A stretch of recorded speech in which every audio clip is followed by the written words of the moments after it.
It is the end of September, which means it's officially the fall season. Because of that, we did want to start reading books on our fall TBR, so we thought today we could film a cozy reading vlog. It has been a while since we filmed one of these, so we're super excited to read with you guys today. I have been in a reading slump, so I think it'll be good for us to just sit down and have this whole day to just read and have you here to not let me get distracted. I'm gonna start off with Like Mother, Like Daughter by Kimberly McCrae. This is a book of the month book that I was so excited to see because I've actually read other books by this author. She came out with a YA mystery thriller series called The Outliers, and I really enjoyed that first book, so I'm hoping I'm gonna love this one. I think this will be a good start to the reading vlog for me. So the first book I want to read today is The Unmaking of June Farrow by Adrienne Young. Y'all know how much we love Adrienne Young. We're constantly recommending the Fable duology, and I love that entire world she created, so I'm excited to read something else from her. I don't know much about this book. All I know is that there's some type of magical realism, and everybody seems to love it, so I hope I feel the same way. We have a long day of reading ahead of us, so we're just gonna go ahead and get started, and we'll let you guys know how our books are going in a little bit.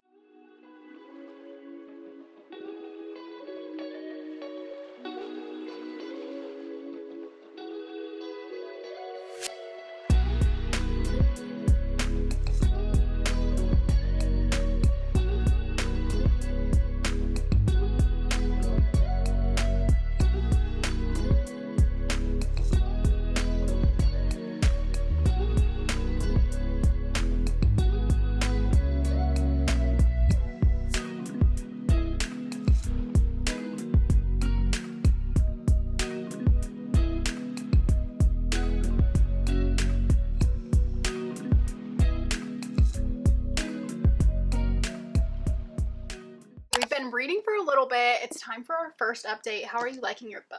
I'm liking it. Basically, as the title suggests, there is a mother and a daughter. The daughter's name is Cleo, the mom's name is Kat, and they honestly do not have the best relationship right now. Cleo just describes Kat as like super overbearing and strict, and they just aren't really in touch right now. Cleo does have a better relationship with her father. His name is Aiden, and Aiden and Kat also don't get along. Cleo ends up getting a kind of weird text from her mom, and she knows that this has to be serious because of something she said in the text, so Cleo decides to go visit her. However, whenever Cleo gets to the house, the food that's currently in the oven is burning, the pot on the stove is like boiling over, there's glass on the floor, there's a pool of blood, so Cleo's freaking out and she's like, what is going on? And now we have two timelines, one of Cleo in the present trying to figure out what's happening, and one in Kat's perspective a couple days before she disappeared. So I am enjoying this one so far, and I do think it's interesting because other books that I've read with this type of plot, it's always the daughter disappearing and the parents finding out things they never knew about her, whereas this one, it's the mom that disappeared. So I'm hoping that I continue to like it. I'm really loving mine so far. I know you read it and you really liked it too, so I'm glad I'm liking it so far. But this story is set in a small town in North Carolina, and we're following June. June has this history of madness in her family. All of the women in her family seem to have some kind of curse, and for about a year now, June has been experiencing hallucinations, but she's not telling anyone because everyone's kind of looking at her to see when she's gonna start going crazy. But she ends up being left with a bunch of clues that lead her to thinking that maybe the women in her family weren't going crazy and maybe there's something deeper happening, and she wants to get down to the bottom of it. But yeah, I'm loving it so far. I'm super locked in and I'm ready to see where the story's gonna go. So I'm glad we're both liking our book so far. That's all we have for our first update.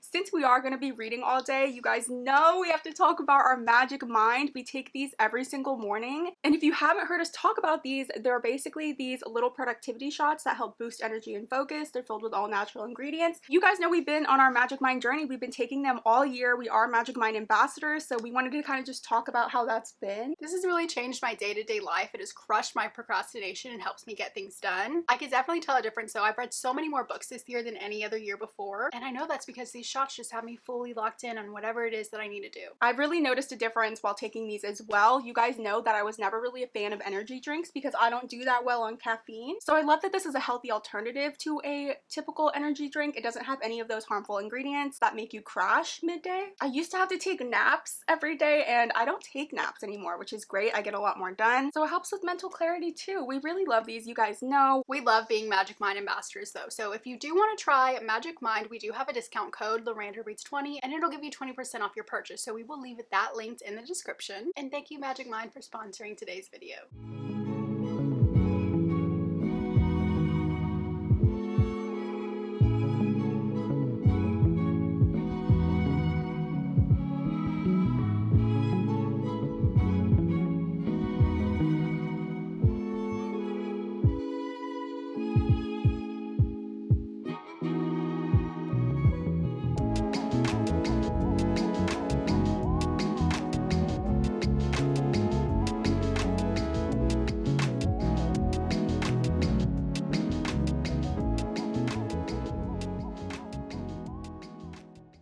Okay guys, we're back for second update. I'm like 2/3 into my book now. I do like that there's so many moving pieces right now in the plot that it's not allowing me to have a set prediction. It is that point in a mystery thriller though where everyone looks suspicious. Anyone could have had something to do with her disappearance. I just feel like there were so many different people with motives, so I guess we'll see. It's definitely more of just a mystery though. I don't think there's necessarily been any thrilling type of scenes. It's not suspenseful in any way, but I do love a good mystery. We're just very more focused on the characters and, you know, like things that were happening throughout their lives. The only reason I was thinking this was going to be suspenseful was because The Outliers was. Like, I remember being super creeped out and scared in a lot of those scenes, so I was just assuming this would be the same thing, but I don't mind that it's not. I am still liking it. I'm just not like on the edge of my seat, you know? Well, I am on the edge of my seat because this book is actually crazy. I think it's one of those where it's such a good idea for me to just go into it blindly. It's an adventure and it's so not what I thought it was going to be. June is still trying to put all of the pieces together of her family's history. So there's a whole mystery with that, but then there's also a little romance that's starting to form, and it is such a sweet romance that's happening. It makes me want to just cry. Just so wholesome and heartwarming, and it's really just unlike anything that has ever been written ever. At least from what I've read. I don't know, it's just playing effortlessly like a movie in my head. I want this one to be a movie so bad because the story is just crazy, and I don't want to spoil any major plot points, but I'm having a great time. That book is so good. It was very good. It's going by so fast too. Like, I can't believe I'm already almost done with it. It ends good too, so we'll have to see.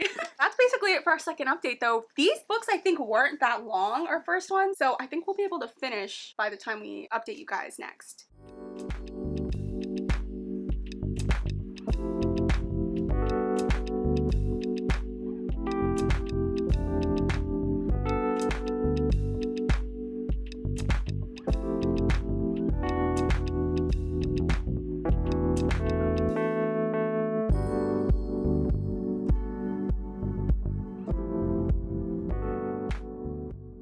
We are done with our first book. Honestly, this wasn't bad. Like, I feel like we've finished these kind of quickly. Overall, I did like this book. The ending I don't think was my favorite, but it was still a solid read. This definitely does remind me of The Last Thing He Told Me by Laura Dave. Same type of deal where one of the parents goes missing and of course the family is uncovering things they didn't know about them, that kind of thing. It's very focused on characters and things that they went through, so that was just a book that I thought felt similar. There were some crazy things that happened in these people's past, so I liked reading about all of that. Overall though, I think it was a solid read. I did like The Outliers more, so that's what I'm gonna have to like talk about soon because I don't know if I've ever talked about it here on the channel, but The Outliers by Kimberly McCrae I really liked. That was a YA mystery thriller that had some thrill to it, but I'll say that that was a trilogy and I would only read the first book if I could redo it. I think I'm gonna give this like a 3.5. I absolutely loved this. I knew I would because it's Adrienne Young. The plot, the settings, the characters, everything just made this such a crazy, unique story, but also one that I know I'm not gonna forget. It was just the perfect blend of magic, mystery, and romance, and I'm so glad I loved it because I've been in a pretty bad reading slump, and I should have known if there was any author that was going to get me out of it, it would be Miss Adrienne Young. I'm gonna give this a 4.5 stars. Loved it, highly recommend. If you've read it, let us know your thoughts on it. If you have not, please go read this book. It is so good, and I hope it gets adapted soon. That was one that I wouldn't be mad if they made a movie adaptation. I could see that happening. Yay, I'm glad we both liked our first book. This is a great start to a reading vlog. Sometimes we don't love the books we choose and we're just stuck reading them, so I'm glad we both liked these. We just chose our next books that we're gonna read, so you can go first. I decided I'm gonna read The Simple Wild by K.A. Tucker. I have seen so many great things about this book for years. I know one of our favorite book girlies, Steph Borer, absolutely loves this book as well. And anything she loves, I'm most likely gonna love as well. So I'm excited to see what this one's about. I think I'm gonna start The Haunting of Hill House by Shirley Jackson. This was a recent purchase and I just think it has to be read right now sometime in the fall. I know this was adapted for Netflix. I did not watch it, but I know it was like a horror show, right? And I don't do the best with those. I think though reading it will be a little bit easy for me. I know that Hill House is supposed to be haunted and that's basically all I know, so I'm excited to go into it. I think it would be good too because if it ends up being spooky, at least I'm not alone like reading it by myself. So I think I'm gonna start this one. I did really love the other Shirley Jackson book that I read. The reading vlog has been going good so far though, so hopefully we also like our second books.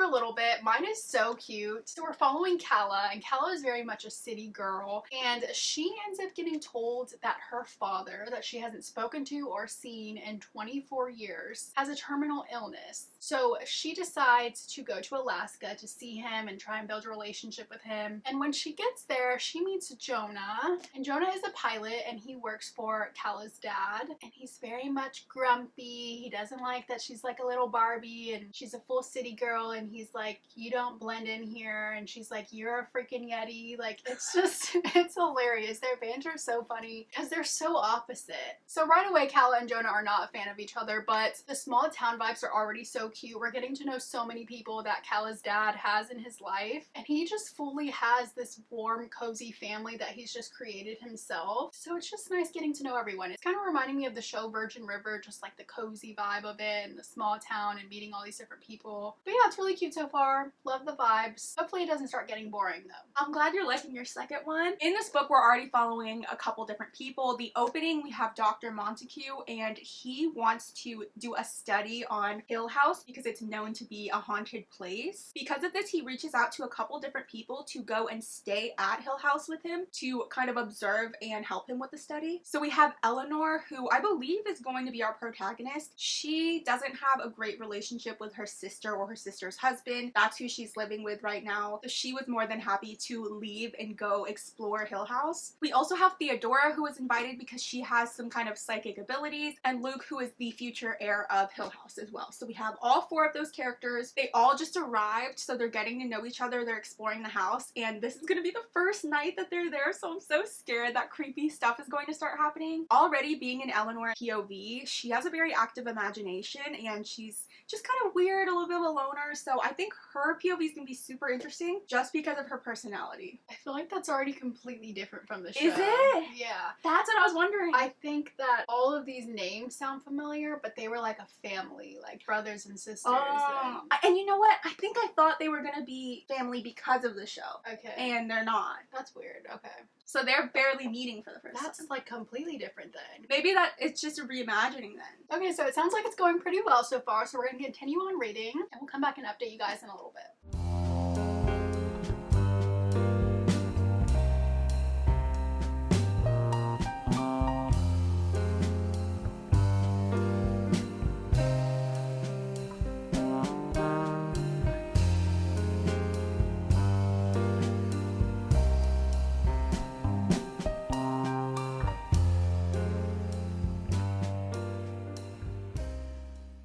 I'm still really loving my book. I think it's just so cute, and I love the cozy vibe of it. It's perfect for today's reading vlog. Jonah and Calla are just so funny. I love their silly, playful banter with each other. It's definitely more of a slow burn, and I typically don't love slow burns, but this one just feels right. Like it needed to be a slow burn. And it's really sweet watching Calla build this relationship with her father, and she's also understanding why things didn't work out with her father and her mother. But it's kind of cute because she's trying to like not fall in that same pattern of falling in love with somebody who is a pilot who's gonna stay in Alaska. He's not gonna leave, and like this is where his life is. It's like she's following in their steps and she doesn't want to, but she can't help it. But yeah, it's really cute. I'm excited to see how it's gonna end because I know this is actually a series, so I'm wondering if they're gonna like leave it on a little cliffhanger or if this could just be like a standalone. I don't know, we'll see. In my book, currently, things are happening. Everyone is acting different. It's super weird. And yes, strange occurrences are happening in the house, but it's not your typical haunted house type of things. Like, you know how a lot of times it'll be like things getting knocked down or like cabinets all being open. Like those I feel like are the typical haunted house type of things. And these are different occurrences. Like everyone's just not acting themselves, but also because we're in Eleanor's perspective and she has like this hyperactive imagination, we don't really know what's real and what's not. So that's what I'm really loving. I do have some theories, but I'm so interested to see where they're gonna go with this story. We were talking a little bit, and apparently the show is nothing like what this book has been about so far. So I think that's cool too, because I thought it was a direct adaptation, but we don't know if maybe the show was written as a prequel or something, but I feel like the book isn't too bad so far, scary-wise. I don't think I can watch the show. The show looks scary. It's good. I am liking it so far though, so I cannot wait to see the end. We're gonna go ahead and just finish our books though, and then we'll come back to you guys once we're done with our completed thoughts.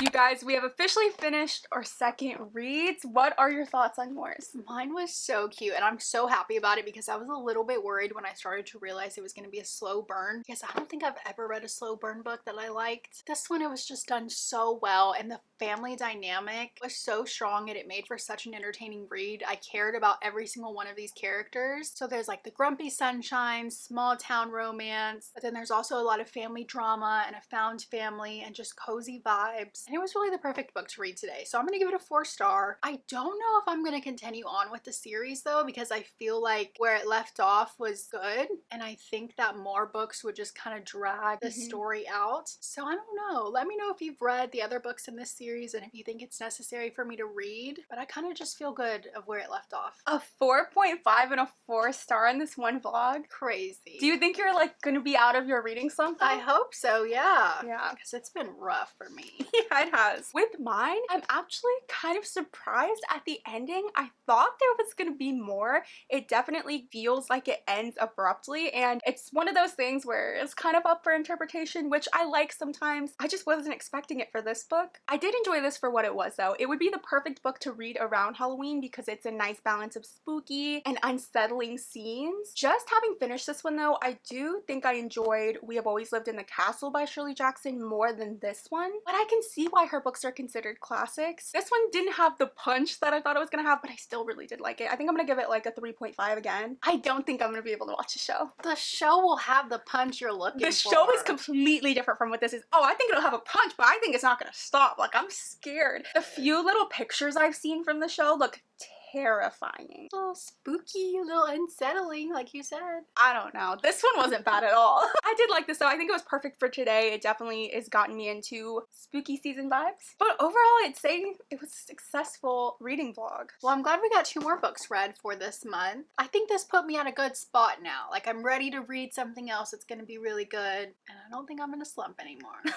Good, I'm hoping so. I think this was the perfect kickstart to fall. I'm ready to read all the other books on our fall TBR, and I'm hoping the Texas weather can get on board and start giving us some chilly days because it feels like summer still. Unfortunately, I'm over here drinking pumpkin spice coffee and it's 100 degrees outside. Yeah, that's pretty much it for today though. Let us know what books that you guys have been currently reading. Reminder as always to join our Literal Besties book club if you haven't. We are currently reading Middle of the Night by Riley Sager, so that link will be in the description. It's free to join. That Magic Mind link will also be in the description, so make sure to check both out. Thank you guys so much for watching. Make sure to like and subscribe if you haven't already, and we will see you guys next time. I have not seen this movie adaptation, but I know, wasn't it horror? It's a show, but yeah. Did I say that? You said movie. Oh, I did not watch this TV adaptation, but or is it a series? Because it's not TV. You were like, I wasn't gonna say. Have you seen that TikTok where like a girl will say the same thing like twice with her boyfriend like in the camera? Yes. And they're always like, I would just be like, that's just how we That's do just it. how we do it. I We're would think it's stupid. normal, yeah. I love this thing now. Yay. Look at that. It shouldn't have been leaking from the beginning.